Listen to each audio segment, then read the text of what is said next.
At 5:30 a.m., Ruthie Lane stood outside the glass doors of Helix International.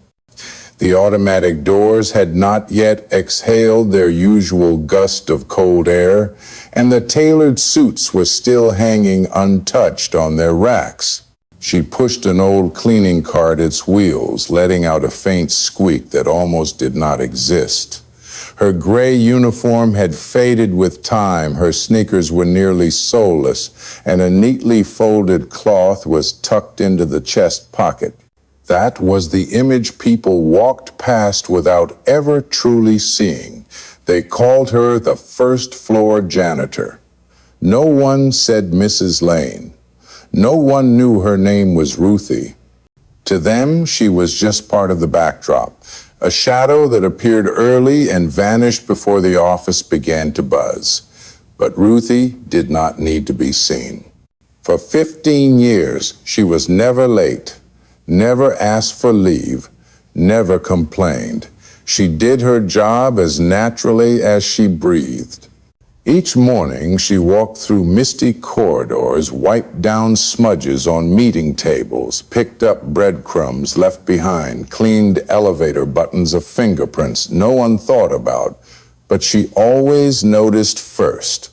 She was the one who made sure everything was clean, neat, ready, so others could begin their day with hot coffee and big ideas. Not everyone was unkind, but most were.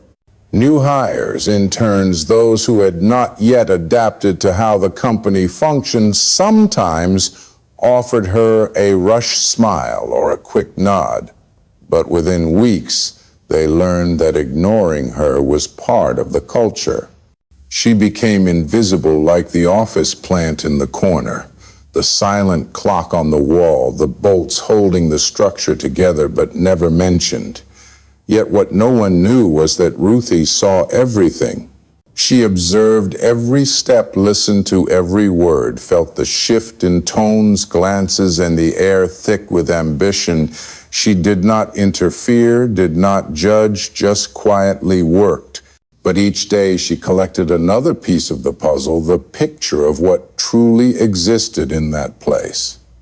One day, a young marketing associate left a full sandwich sitting on top of the trash bin instead of putting it inside. Ruthie said nothing, showed no reaction, simply picked it up and threw it away. He walked by without a thank you, without a glance, just dropped a line as if on script. Make sure the carpet is dry before the 3 o'clock meeting. The next day, he spilled coffee on that same carpet and blamed her for not cleaning it properly. Ruthie did not argue. She nodded, as she always did. But she remembered. Not out of anger, but because that moment was a piece of the puzzle. Small but important. On the 4th floor, Douglas Fairbanks, one of the long-serving vice presidents, once passed Ruthie as she was cleaning the glass wall. He laughed to his assistant loud enough for everyone to hear. Imagine working here your whole life and not even having a desk. Ruthie said nothing. She did not need to, because she knew that men like him never understood what built a lasting company. They believed titles gave them worth, that power came from status, that their voices mattered because they sat behind glass walls and corner offices. They did not know Ruthie needed no validation, because she owned more of the company than any of them. Long before Ruthie picked up a mop, before she stepped into Helix as a stranger, she had sat in a small kitchen on the outskirts of Atlanta with her husband, Elijah Lane, going over every detail of their plan to start a logistics business. Back then, Helix had no name, no office, no clients. Just 2 people, 1 pen, and the back of a grocery receipt. Elijah was the one who acted, who understood systems and operations. Ruthie did not enjoy crowds, but she had a sharp mind that saw what others missed. Once Elijah asked if she was sure about using her father's insurance money as their capital, Ruthie replied calmly, "I trust you and I know what I am doing." She invested money ideas and foresight, but chose to remain in the background because to her success did not require her name on the sign. In 1998, together with a friend named Miles Carroll, they secured their first office space, 2 flip phones, 1 temperamental fax machine, and an unwavering belief that they would make it. Ruthie did not put her name on any official documents, but she managed the books, wrote contracts, and registered a backup legal entity just in case. She anticipated every risk, including the risk of being erased. But what happened was worse than she imagined. In 2005, Elijah died in a car accident during a late-night delivery. Everything collapsed. At the funeral, Miles gave a short speech and never mentioned Ruthie. No one from the company reached out. Weeks later, Miles quietly removed Elijah's name from the files, cut all communication, and acted as if Ruthie had never existed.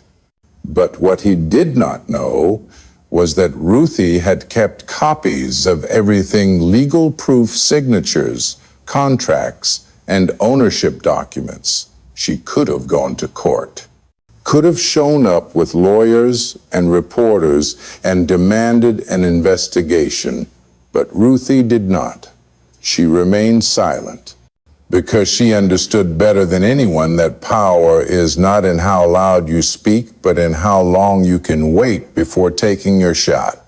She chose patience. And every morning spent wiping tables, every trash can emptied, every arrogant sentence overheard, Ruthie knew she was one step closer. She did not come to clean. She came to witness. Part 2, Glass Walls and Unclouded Vision. In 2008, Helix moved its headquarters to a new business district in the heart of the city. The name Helix International now gleamed across the front of the building in polished stainless steel, complete with edge-lit signage running along the curves of each letter. Miles Carroll no longer ran daily operations. He had retreated to the shadows with the title of senior advisor. The one holding the reins now was Jasper Knox, a freshly minted MBA in his early 30s, who liked 8 a.m. meetings and used so many buzzwords that even native English speakers struggled to follow. Ruthie applied for a night janitor position under a false name with a borrowed address and a resume stripped clean of any trace to her past. She wore a pressed blue shirt, kept her collar neat, and chose shoes just new enough not to raise suspicion. The interview lasted less than 5 minutes. They hired her on the spot. No one recognized her. No one questioned her. No one imagined this woman had once sat drafting the founding contracts of the very company they worked for. She entered the building again, this time in the role everyone assumed was the lowest on the operational ladder. She did not care.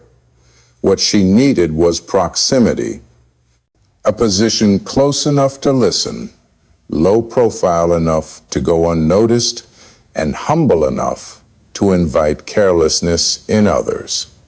Ruthie did exactly what they expected. She cleaned thoroughly, showed up early, stayed late, never spoke much, never crossed anyone's line. But each night she began taking notes. By memory and pen, she recorded what she heard, what she saw, what she sensed. The offhand remarks held attitudes. The late-night meetings, the smug laughter, the careless jokes, each word logged with precision. A small black notebook tucked behind a plastic glove bag in the break room locker held a hidden record of truth. Inside were dates, names, phrases, tones, who was present, who stayed silent, who nodded, who laughed. 5 years passed, then 10. Helix International ballooned like a tumor. Promises of core values were quietly replaced by market terminology.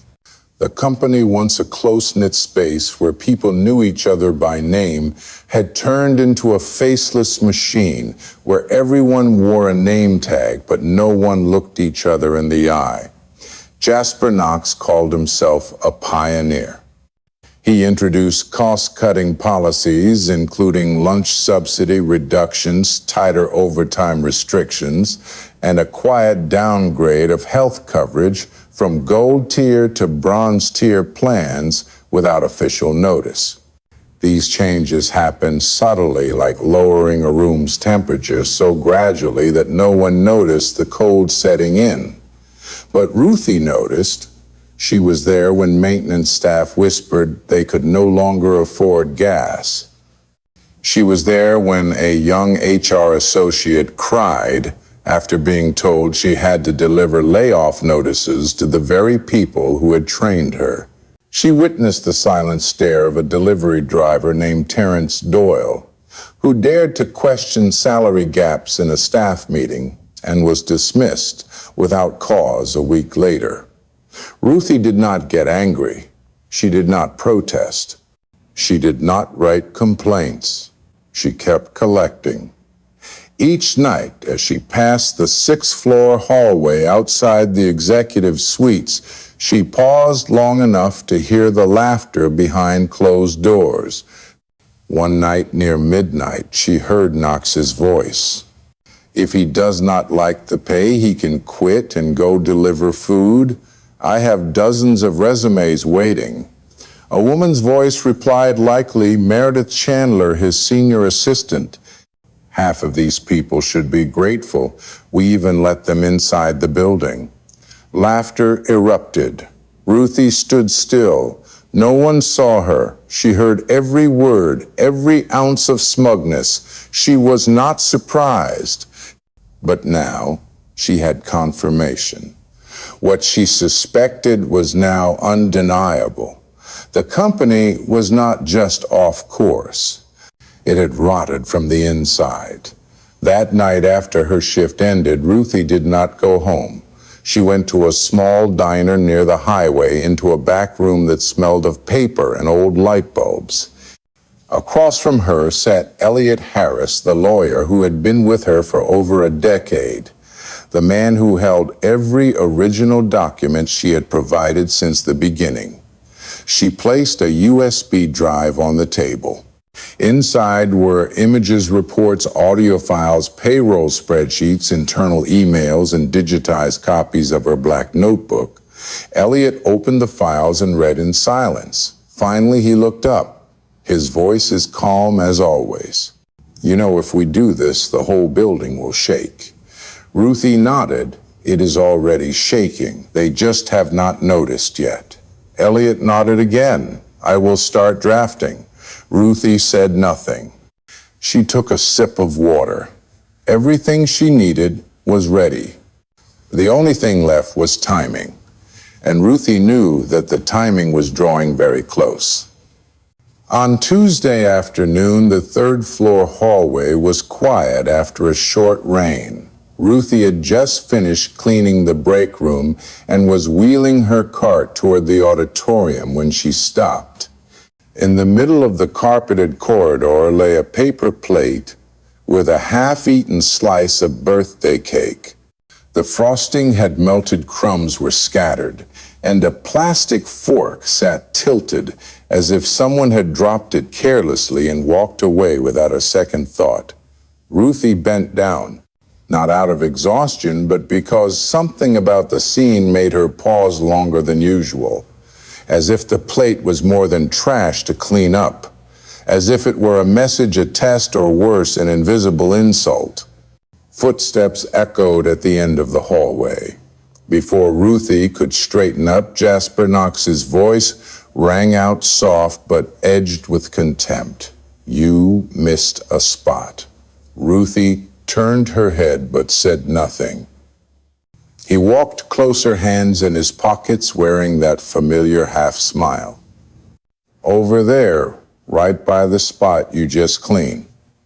I have a presentation with a client. Think you can make the floor a little cleaner. Ruthie looked down. There was no stain, no coffee mark, no scuff, no shred of paper. Knox was testing her or simply flexing authority. She stood upright, plate in one hand, mop in the other. No words. Knox paused, tilted his head, studying her as if examining a strange species. Then he chuckled and shook his head, his tone dropping as if sharing a private joke. I swear, sometimes I think you people just pretend to work to stretch your shifts and avoid mistakes. Ruthie remained silent. But this time her eyes did not shift away. She looked him straight in the eye. Not angry, not defiant, just calm, steady, and so composed that the air around them seemed to thicken. She asked quietly, "You people." Knox hesitated, then gave a dry laugh. "Oh, do not be so sensitive. I mean, well, you know, if I paid you a few extra bucks, maybe you would spot the dirt sooner without me pointing it out." Ruthie nodded. "I will make sure it is clean." Her voice was even neither loud nor submissive. Knox nodded with satisfaction. "That is the spirit I like to see." He turned and walked away, his gait slightly tilted by the weight of a power he thought was natural. He did not know that the very words he spoke, the way he spoke them, the disrespect embedded in them, were the final trigger in a long series of moments Ruthie had been gathering. That night, she did not go home. She walked into the record storage room on the lower level where a key card she had found months earlier in a restroom gave her access after hours. She had kept that card as a precaution, and now was the time to use it. She opened the file cabinets and scanned each label like someone who had memorized every code. She pulled out payroll records, quarterly budget sheets, printed internal emails, even bonus reports signed by Knox himself, where he had written a $55,000 personal award citing exceptional leadership, while at the same time cutting lunch stipends, limiting overtime, and freezing wages for all operations staff. She photographed everything sorted, each file saved, every piece in order. No mistakes, no wasted moves. She knew this was no longer surveillance. This was the first step toward transition. The next morning, when Ruthie entered the break room, she saw Cynthia, a young janitor, slumped over her locker, crying. As Ruthie approached, Cynthia choked through her tears. Her son had been in a bike accident the night before and was now in the hospital. She had asked for leave to visit him, but was denied. "No one is available to cover your shift," management said. She had just finished her night shift and did not know what to do. No one from the executive floors cared. No support came. Ruthie said nothing.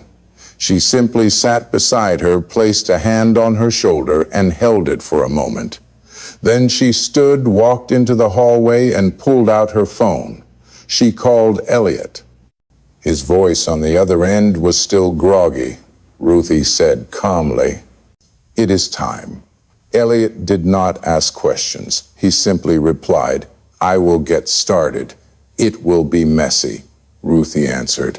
"I have been cleaning messes all my life. Do it." Within 48 hours, Ruthie and her lawyer finalized everything.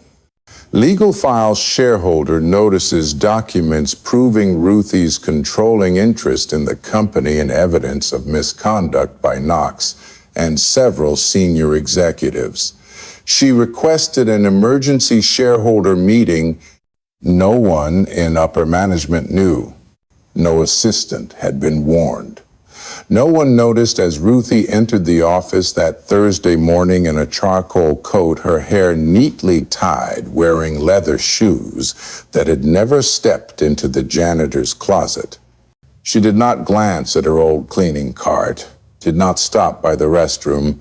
She pressed the elevator button for the 8th floor, where the company's largest meeting room was being prepared for a quarterly review. But that day, nothing would go as planned. That day, they would hear a voice they had never once thought mattered in 15 years. 10 a.m., the boardroom on the 8th floor of Helix glowed under the artificial light of a heavy chandelier suspended from the ceiling. 12 leather chairs were arranged neatly around a walnut table that Jasper Knox once boasted had cost over $14,000 to ship from Seattle. The room was fully soundproofed, carpeted thickly, and bottled water stood in precise alignment at every seat. Knox stood at the head of the table, tie loosened, as usual, hands clasped, eyes drifting across each executive with the gaze of someone who believed he was the center of every game. On his left sat Meredith Chandler, his efficient assistant who always knew when to smile and when to fade into the background. On his right sat Miles Caro, the nominal founder, who had long detached from the company but still held a seat so no one would forget he once mattered. The meeting began. Knox launched into a monologue about quarterly profits, personnel adjustments, and strategic direction for the year ahead. No one noticed the elevator stopping on the 8th floor moments later. No one imagined the boardroom door could open from the outside. Ruthie entered without knocking. No high heels, no perfume, just the quiet presence of someone everyone had seen but never truly looked at. Heads turned, brows furrowed. Knox stared at her, voice dropping half a note. "I am sorry, this room is in session. Tech support is scheduled after hours." Ruthie did not stop. "I am not here for maintenance," she said, voice steady, as if reading a line from a meeting transcript.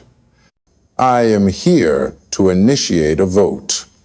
The room shifted like the air conditioning had just failed. Meredith squinted. "Who are you?" Ruthie did not answer immediately. She placed a file on the table and opened it. Behind her entered Elliot Harris, dressed in a slate gray suit, modest in height, but with an expression that turned every head. He gave a slight nod. "I am the legal representative for Mrs. Ruthie Lane, majority founding shareholder of Helix International." Silence dropped like a steel curtain. Knox opened his mouth, but no sound came.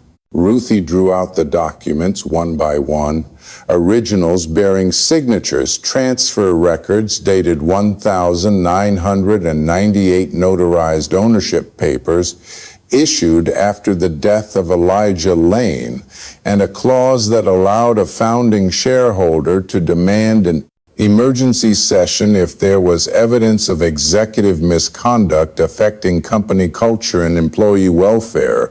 Miles Caro shifted in his seat, his face paling. "That is not possible," he whispered, to no one in particular. Ruthie turned to him, eyes steady. "You remember that contract, Miles? You wrote it with Elijah." No one in the room spoke. No one had composure left to deny. Elliot continued. "Based on ownership rights and collected evidence, we request a board vote to remove CEO Jasper Knox for abuse of power, manipulation of benefits, and severe negative impact on frontline employees." Knox slammed his hands on the table and stood. "You have no idea what you are doing. Ruthie walked slowly around the table, gaze touching each face. For 15 years, I watched each of you. I saw how you treated staff like they were just background to a portrait you thought belonged to you. I witnessed the cutbacks that forced people to take on 3 jobs just to make ends meet. I heard every dismissive joke, every laugh that fed off someone else's fear. And you did not notice because you never thought the one who mopped the floors could listen, could remember, could push back. Knox struggled to stay calm. This is a setup. You are impersonating someone. This is fraud. Elliot said nothing. He slid a second file across the table. Inside were archived internal documents, original signed records, undocumented bonuses, recorded meetings where Knox had mocked staff and printed images from security cameras. No detail was missing. Everything lined up like someone had quietly rewritten the entire history of the company without anyone knowing. Knox stepped back. He scanned the room, searching for a supportive glance. But Meredith stared down at the table. Miles said nothing. A young board member named Jonas Evers, only 6 months into his post, spoke softly. If these documents are real, we must vote. Elliot nodded. Right here and now. The room fell silent again. No applause, no heavy breaths. One nod, then another, then all.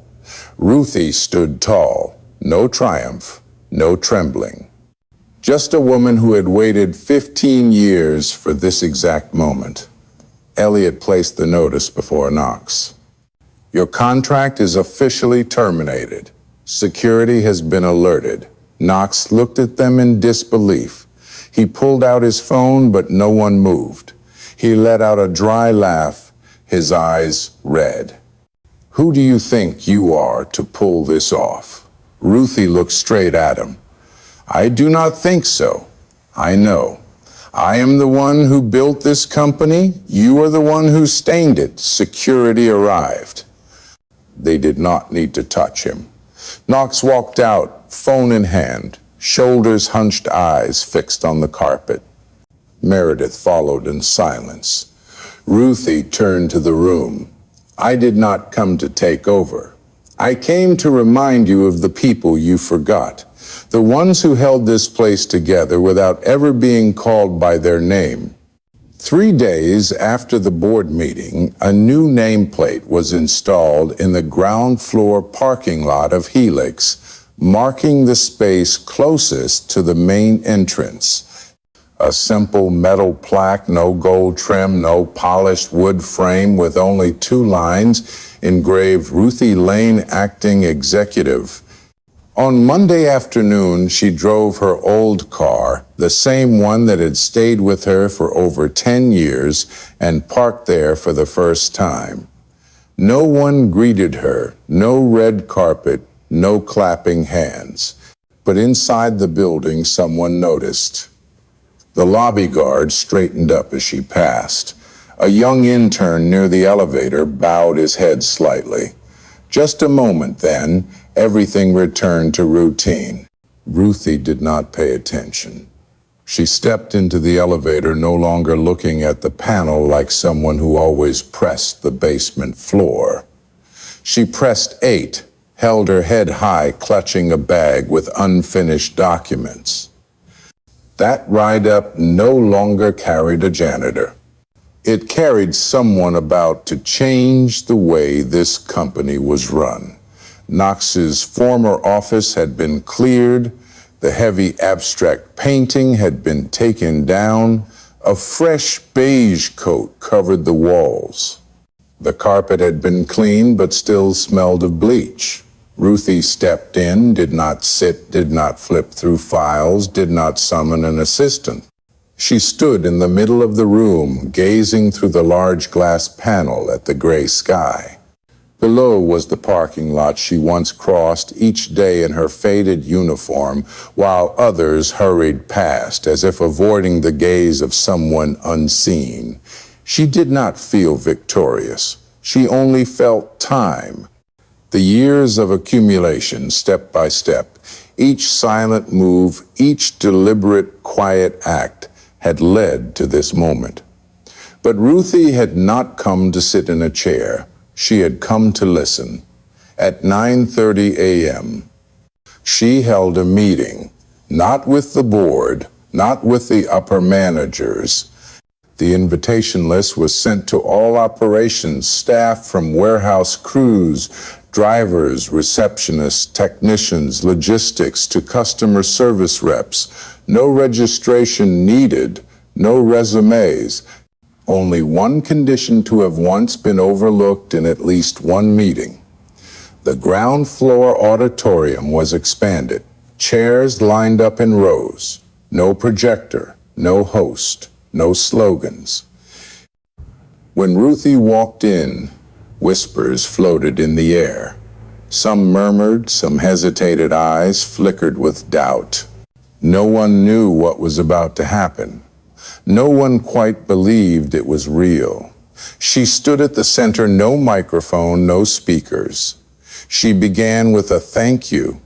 Thank you for keeping this company running for all these years without anyone ever saying your names. Thank you for enduring late shifts, unsupported nights, and overtime hours that were never acknowledged. She did not promise grand changes. She simply said that from today, if anyone had something to say, she would listen. No intermediaries. No emails that vanish without reply. When she finished, silence followed. No applause. But the eyes had changed. A man stood up. His shirt was old collar, wrinkled, name tag read Alonzo. A driver 12 years without a day off. He asked, will we be paid back the overtime cut in the past 2 quarters? Ruthie nodded, yes. It will be included in this Friday's paycheck. Another woman stood. Hair tied neatly, glasses, white shirt, name tag, Deborah from Human Resources. She said the current health plans were forcing many employees to pay for their own medications. Ruthie did not interrupt. When she finished, Ruthie answered with one sentence. We are renegotiating the entire contract. There will be a survey sent to each person. No more decisions about your health will be made without asking you first. Another hand rose. A logistics employee asked if those who were fired for speaking up would be reconsidered. Ruthie looked him in the eye. Yes. Each case will be reviewed. If there was wrong, an apology will be made publicly. If possible, reinstated. If not, their name restored. No vague commitments, no soft language, only honesty and accountability. The room was no longer silent. People started talking to one another. A strange feeling spread, not excitement, but something like waking up from a long sleep. Someone whispered, is she really the company owner? Ruthie smiled as she heard. I have always been the co-founder, she said. I just was never called by my name. The meeting ended without loud applause. No one took photos for the press. But the next day, the internal inbox was filled with messages of gratitude. The break room had an extra coffee pot. No one knew who brought it. Someone from the maintenance team wrote a sentence on the whiteboard. Been a long time since someone really listened. Ruthie did not reply to every message. She was not someone who sought the spotlight, but she read them all and remembered. Because she knew to rebuild a company from the inside out, no slogans were needed, no campaigns. Just a start from those whose names were never asked before. Although the meeting with frontline employees went better than expected, Ruthie fully understood that real change could not come from promises made in a crowded room. Those who once sat in high chairs, those used to making decisions without dialogue, would not easily accept that a woman who had once been a janitor now held the power to approve, coordinate, and more importantly, reject them. She was not naive. In her first week, a deputy finance director sent an internal memo questioning her lack of formal managerial qualifications. A regional supervisor deliberately delayed new welfare requests, citing the need for triple-tiered approval. A former board member messaged remaining senior staff to say, "Let her figure it out on her own for a few months. Everything will fall back in place." Ruthie knew it all. She was not angry, nor did she respond loudly. She simply began to change her strategy. Instead of meeting with the old executive board, she convened a new group. She called it the Internal Renewal Unit, made up of 6 individuals, all of whom had once been passed over for promotion due to vague reasons like lacking soft skills or insufficient leadership potential. One of them was Jamal, the night shift warehouse supervisor, once punished for daring to suggest streamlining the packaging process. Another was Karen, a customer service rep with over 8 years on the job, but never once invited to a training seminar. The others included 3 women from administration, one of whom had been yelled at by Knox during a meeting for mentioning the term human rights. Ruthie did not choose them to retaliate. She chose them because they had been overlooked and yet never gave up. She believed those who had been rejected the most often had the clearest will to build something better. The first meeting took place in the old operations room. No big table, no electronic board, just a whiteboard, sticky notes, and bottled water. Ruthie did not open with a speech. She simply asked one question. If you could change one thing about how Helix runs, what would it be? Jamal spoke first. The internal review system is a farce. Everyone knows KPIs are twisted to fit upper management. Karen said every employee survey is edited before reaching the board. Another person said in 10 years they had never seen a truly anonymous review remain untouched. Ruthie wrote everything down. She did not interrupt, did not argue. She simply listened the way she had done for 15 years, but this time not to observe dysfunction, but to create change. Within 2 weeks, the changes began. A new evaluation form was issued, most questions rewritten to reflect real job functions, not abstract terms pulled from management books. Each response was coded and sent directly to the executive office, bypassing all intermediaries. The first survey received over 300 responses in 3 days, an unprecedented number. Some old managers were visibly displeased. One publicly stated this weakened respect for leadership. Ruthie did not respond with words. She simply sent them a report showing the steady increase in resignations over the past 4 years and records of internal interrogations, most of which ended in employee departures. One noon, while eating in the break room, Ruthie overheard 2 accountants whispering that someone would try to trap her. They said no one from the basement could survive more than 3 months in an executive environment. Ruthie did not turn around, did not confront, did not threaten. But that evening she arrived earlier than usual, reopened the payroll records from the previous year. In a few hours, she spotted small irregularities. Certain allowances had spiked for employees who never appeared on any shift lists. The sums were not large, but the pattern was clear.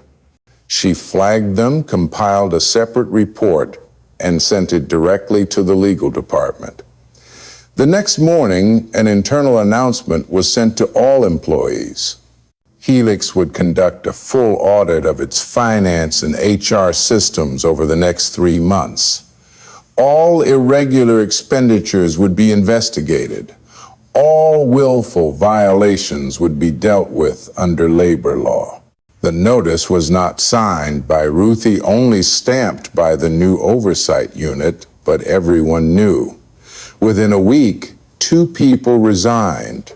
3 others voluntarily returned funds. Ruthie did not mention their names. She did not need to. She understood that the force which changes a system is not who shouts the loudest, but who makes those who thought they would never be seen start to realize they are being watched. Ruthie did not carry an entourage. She did not tour with cameras behind her, but she entered every room, sat at every desk, had lunch with the staff, asked simple questions, and waited for answers that had not been rehearsed. She did not need to prove anything. Every time someone asked why she had not appeared in press conferences, had not spoken to the media, had not addressed the entire company, she simply smiled and said, "Because I did not come to be seen. I came so that others would no longer be overlooked." 1 month after Ruthie officially took over leadership, there was no grand event, no welcome celebration, no photographs with banners to mark the new leader. Instead, change came quietly, slowly but surely, like rust being gradually sanded off an old machine. Those who had once been overlooked during evaluations were now named in the internal promotion list. Employees who had been let go without just cause were contacted again, not to beg them back, but to return the recognition they once deserved. From the HR archive, Ruthie requested a list of all resignations from the past 3 years, along with their stated reasons. She marked each case, compared it to her old black notebook, and found matches. Not all were victims, but there were names she remembered clearly. Terrence Doyle, the delivery driver who had once questioned wage policies, was now working at a small company outside the city. Ruthie called him one morning. His voice was hesitant, a little suspicious. He thought it was a joke. Ruthie said only one thing: "I want you to know you were not wrong. You were right. We were right. And if you are willing, I want to invite you back, not out of pity, but because I need someone who dares to say what most do not even dare to think." He was silent for a long moment. Then he agreed without asking for a high salary or special treatment. Only one condition: keep the company the way you are keeping it now. Do not let it go back. Ruthie heard words like that many times in the following weeks. A logistics staffer who had been dismissed for attending a funeral was called back. A female clerk whose contract had been terminated for no clear reason received a direct apology. Not everyone agreed to return. Some said they had lost trust. Ruthie did not blame them. She said not everyone is obligated to return to the place that hurt them, but she still sent her thanks, because they were living proof of a time the company had tried to bury, and no one had the right to forget it. In a private meeting with newly appointed team leaders, someone asked Ruthie a question. Why did you not retaliate? You could have done more. You could have made them bow. You could have pushed them into the same place they once forced others into. Ruthie did not answer right away. She sat still for a few seconds, looking out the frosted window where the last light of day shone down on the parking lot. Then she spoke. Because I did not come to close one wound by creating another. I came so that it would not repeat. And that takes more than anger. Still, Ruthie was not naive about the risks. Resistance still lingered. Some documents were tampered with. Some reports were deliberately delayed. Someone was testing her response, measuring whether her power was real or just symbolic. Ruthie handled each matter one by one, quietly, but decisively. She began rolling out a secure internal archive system requiring verified access. All expenses over $2,000 now required dual approval from separate departments. Reactions varied. Some teams cooperated. Others resisted with delay. Ruthie did not mind. She had not come to be liked. She had come to fix the system she had once helped build. One evening, as she was leaving the office, she saw Cynthia, the janitor, who once cried because she was denied leave to care for her son. Cynthia was stacking her cleaning cart, preparing to go home. Seeing Ruthie, she bowed slightly, her eyes a little shy. Ruthie paused. They stood side by side in the hallway leading to the parking lot, the same hallway Ruthie had walked for 15 years in silence. Cynthia spoke first. I never thought someone like us could stand in that place. I never thought you would make it, but you did. Ruthie said nothing. She only smiled softly, her hand resting on the cold elevator rail.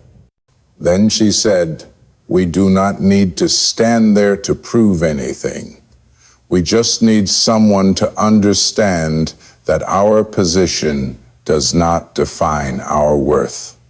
And if one person can walk from the break room to the boardroom, then everyone deserves to be seen." That sentence was never recorded in any meeting notes. No one printed it in the papers. But it spread among the workers, among those who had never been asked their names in surveys, those who were never invited to HR conferences. It traveled like a story whose first teller was unknown, only that each time someone new walked into Helix, someone would whisper again, "She used to carry a broom." But she is also the one who built the whole building. In early June, as the first sunlight of summer poured through the high-rise windows, Ruthie launched a full audit of all policies that had been removed over the past 7 years under the previous administration. There was no grand directive, no stirring speech. Just a single document sent to each department requesting the retrieval of all internal records related to employee benefits, performance evaluation standards, and personal support programs. Some thought it was a reactionary move. Others mocked it as Ruthie trying to polish her resume before making an early exit. But 3 weeks later, when the compiled data was released internally, no one had anything else to say. The 84-page report listed in detail the policies that once existed, the dates they were removed, the approvers, and the indirect consequences they caused. Within it were things many had suspected but never had proof of. A technical training program had been cut simply because the department head believed investing in manual workers was a waste. A health insurance package proposed for long-distance drivers had been discarded because it did not align with the company's image strategy. An emergency support fund for employee families that quietly operated under Elijah Lane was erased from the budget after 2012 without any documented reason. Ruthie did not just restore those policies, she made them public. She sent emails to every employee written in clear and honest language. She did not plead ignorance. She simply stated, "I was part of this company, and if I stayed silent too long, then now I have the duty to speak it all. After that announcement, something quietly shifted in how people viewed her. Not reverence, not idolization, but the kind of respect reserved for someone who had once been at the bottom and still managed to keep her dignity. A logistics staff member named Louise, who had worked for 11 years but had never once attended a strategic meeting, left a handwritten note in the internal suggestion box. It read only one line: "Thank you for cleaning up the things people cannot see with their eyes." Ruthie kept that note in her private drawer alongside Cynthia's letter and the first contract Elijah ever signed. One Wednesday afternoon, as Ruthie passed through the first-floor lobby, she overheard a group of young employees talking about the Hall of Honor that the old board had built. It was a wall of framed portraits of senior leaders said to have made special contributions. Among them were Miles Caro, Jasper Knox, and a few others Ruthie knew all too well behind the spotlight. That wall sat near the main conference room, framed carefully with perfect lighting. She stood before it for a moment without speaking. Then she turned away. The next afternoon, the wall was taken down.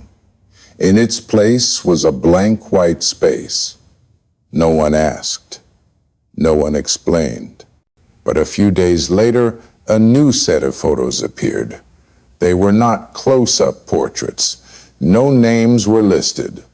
Just snapshots taken from internal security cameras, capturing moments like a janitor clearing snow at 3 a.m., a driver pushing a delivery cart in the pouring rain, a technician crouching to mend a broken cable instead of calling outside help.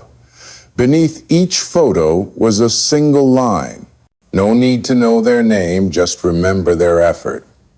An HR assistant wrote in an internal email that this was a deeply humane initiative. But no one knew Ruthie was the one who had chosen each photo. She had sat with the tech team all night reviewing thousands of hours of footage just to pick the most anonymous yet genuine moments. This was not part of any official restructuring plan. It had no clear ROI. It brought no dividends. It did not boost shareholder confidence. But it did something many had thought impossible. It made the smallest people feel seen. And to Ruthie, that had always mattered more than any number on a balance sheet. One day, as Ruthie passed the break room, she saw two young employees pinning a handwritten note to the communal board. It read, "If you have ever been helped by Ruthie Lane, leave a message."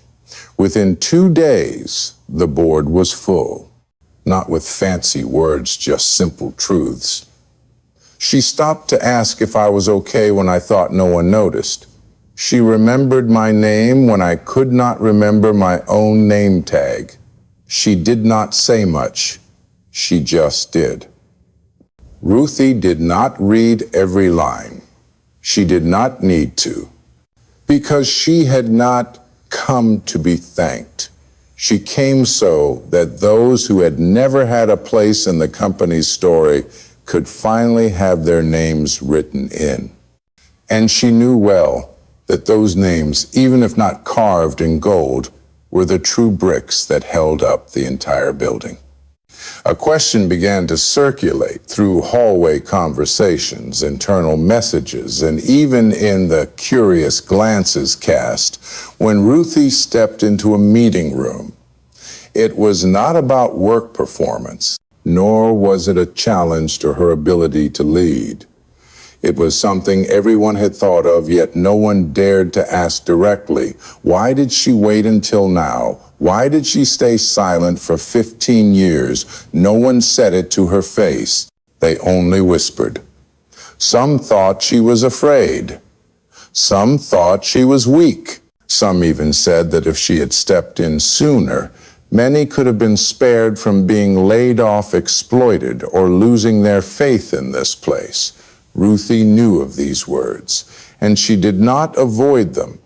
In a small meeting with department heads, after discussing various proposals, a young, newly appointed operations manager named Malik hesitated before asking, "Mrs. Lane, I am sorry if this question is out of line, but I really want to know, why did you not speak up sooner? Why did it take 15 years?" The room fell silent. No one dared to meet her eyes. But Ruthie did not flinch. She leaned back in her chair, folded her hands, and looked straight at Malik. She said, "I did not wait because I was afraid. I waited because I knew that wrongdoing must expose itself before anyone would be forced to admit it. If I had spoken up earlier, they would have said I was emotional, that I was fabricating things, that I was just bitter over losing my husband. They would have used their power to bury the truth. They had done that before to people braver than me. If I had intervened before the company revealed its true face, they would have twisted everything. They would have used media, they would have hired lawyers, and they would have painted me as a fanatic. But if I let them continue, let them dig deeper into the hole they made, eventually the truth would be so exposed that no one could cover it again." A woman in the room nodded softly. Malik remained silent. Ruthie went on. "I chose silence because sometimes silence is not avoidance. It is observation. I needed to know who they really were when no one was watching. I needed to know who only spoke well and who truly listened. And I needed the system to prove that it was rotting from within, not so I could get revenge, but so that when I stepped in, I would not have to shout. I would only need to let them see themselves." The room was no longer filled with murmurs. Everyone understood that this was not a rehearsed answer. It was a truth buried deep for a lifetime. And it was precisely that silence, that waiting, that gave Ruthie's return its weight, not a protest, but a declaration. No need for screaming, no need for spectacle, just the right moment. After that day, people stopped asking, not because they were no longer curious, but because they began to understand. They understood that not everyone who stays silent is weak, and not everyone who speaks loudly holds reason. Ruthie continued her work as usual. She still arrived early, left late, still carried her notebook, jotting down employee feedback, still ate lunch in the break room instead of the executive lounge. But there was one thing that changed. Those who once dismissed silence now began to fear it, because they realized Ruthie did not need threats. She did not need authority to suppress. She only needed to observe. And when she observed long enough, anyone at fault would eventually be revealed. One day, as Ruthie stepped into the elevator, a young intern stood beside her. The boy was about 20, shirt-wrinkled, name tag slightly crooked. He greeted her then, after a few quiet seconds, asked softly, "Is it true you used to be a janitor here?" Ruthie nodded. "Yes." He asked again, "Was it tiring holding everything in for over 10 years? Ruthie looked at him, not with judgment, not with lecture. She simply said, "Silence is not tiring. Tiring is when you speak and no one listens."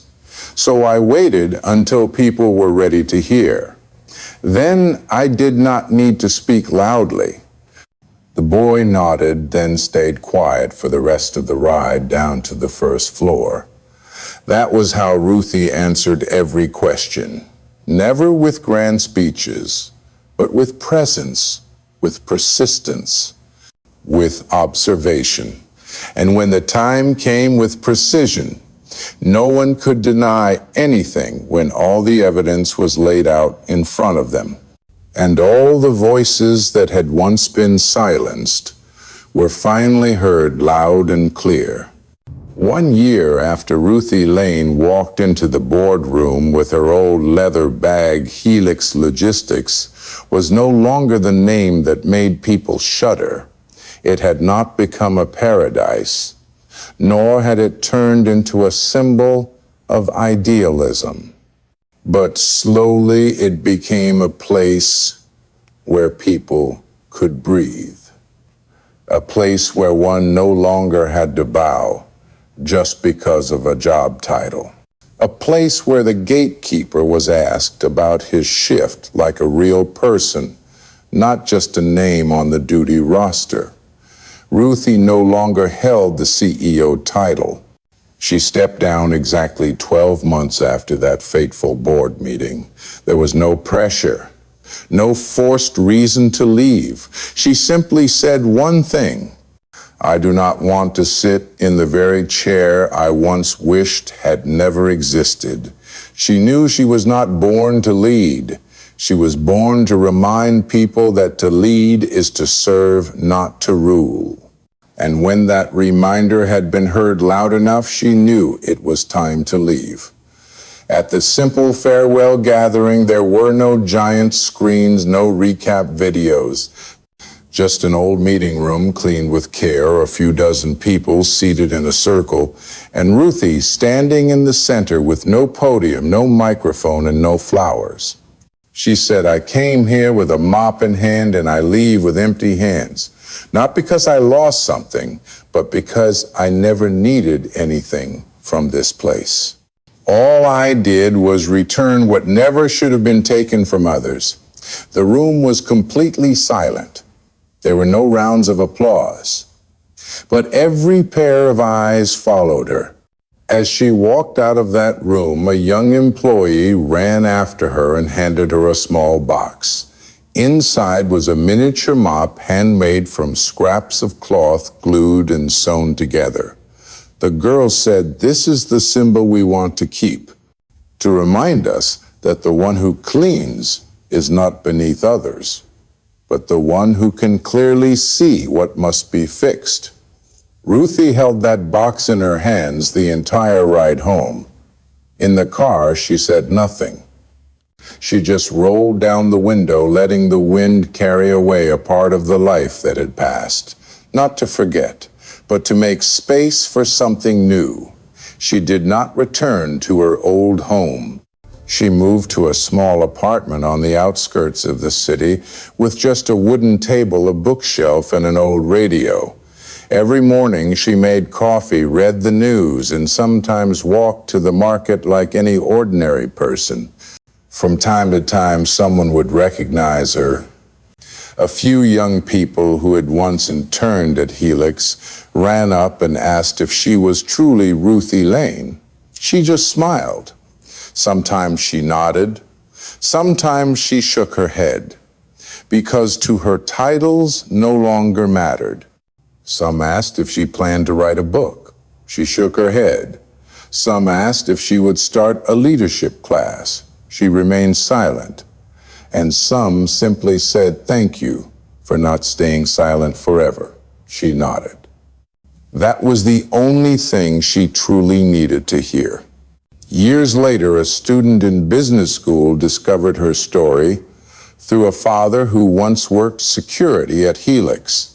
He turned it into his graduation thesis. There were no pictures, no video clips, just the story of a woman who once pushed a mop cart through cold corridors and eventually stepped into the room of power with nothing but her quiet resolve. The thesis received the highest score. The old professor wrote at the end, "This is not just an essay on management. This is proof that power is not the ability to command, but the ability to make others listen without shouting." Ruthie never read that thesis. but she did not need to. She knew that as long as the story kept being told in whatever form, she had never truly left. And if one day another woman, someone forgotten in a job without a title, reads this small tale, Ruthie hopes she will understand that she is not invisible. That there were people like Ruthie who once walked this same road quietly but steadily. She knew no one truly disappears if they once created something that changed how others see one another. She knew some stains can be cleaned from even a rotting system. And she knew if she had to start over, she would still choose the mop. Because sometimes the most powerful weapon comes from where no one expects. And the one who cleans in the end turns out to be the one who begins everything anew.